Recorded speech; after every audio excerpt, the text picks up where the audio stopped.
Hi and welcome to John's Maths Book. In this video we're going to be looking at measuring angles in radians. If you like the video then please hit the like button and I'd be honoured if you'd subscribe to the channel. Without further ado, let's go over to the whiteboard. On the left we have a circle of radius r. R is equal to 1 unit. There are 2 points on the circle, A and B. If we move from A to B, the arc length is equivalent to r the radius. The angle theta that's made when we travel from A to B is in this case equal to 1 radian, simply because the arc length and the radius are exactly the same. If we now extend this idea and we take 2 points on the circle A and C and we travel from A to C, let's assume that the angle that's created when we move from A to C is 90 degrees. We note that when we travel from A to C in an anti-clockwise direction, we cover 1/4 of the circle circumference. We know that the circumference of a circle is equivalent to 2 pi r,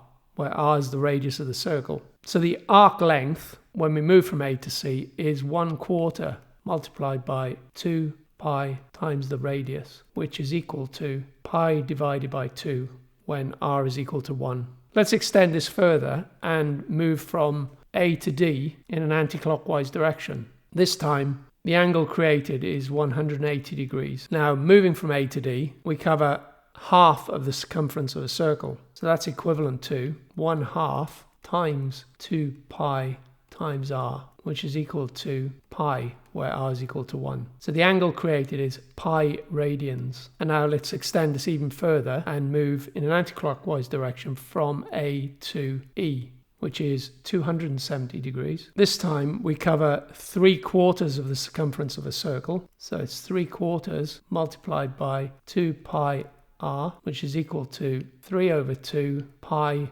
radians when r is equal to 1. And finally, let's start at point A and travel all the way around the circle in an anti-clockwise direction and arrive back at A. So we go from A to A in an anti-clockwise direction, covering 360 degrees. So this time we cover the whole of the circumference of the circle. So that's 1 times 2 pi times r, which is equal to 2 pi radians when r is equal to 1. In general, we can convert from degrees to radians using the formula radians is equal to degrees divided by 180 and multiplied by pi. To convert back the other way from radians to degrees, we can say degrees is equal to 180 multiplied by the radians divided by pi. So let's look at a couple of examples of how we do this. So let's take 45 degrees and convert it to radians. So radians is equal to 45 divided by 180 multiplied by pi. And that is equal to pi divided by 4 radians. Let's take pi divided by 6 radians and convert to degrees. So degrees is 180 multiplied by the radians, which in this case is pi divided by 6, all divided by pi, which is equal to 30 pi divided by pi, which is equal to 30 degrees. Radians can be used to describe angles greater than 360 degrees. So we know that if we travel around the circle in an anti-clockwise direction, 360 degrees is equal to 2 pi radians. If we move around the circle twice in an anti-clockwise direction, we cover 720 degrees, which is equal to 4 pi radians. If we travel around the circle 3 times in an anti-clockwise direction, we cover 1080 degrees, which is equal to 6 pi radians. It's important to note here that if we move around the circle in an anti-clockwise direction, this gives us positive angles. If we move around the circle in a clockwise direction, this gives us negative angles.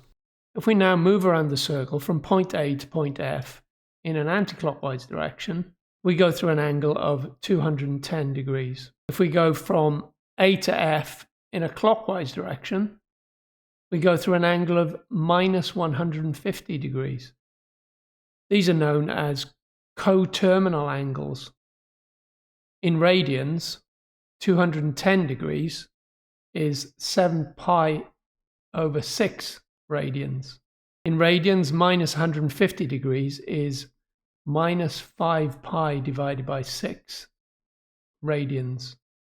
Coterminal angles differ by 360 degrees.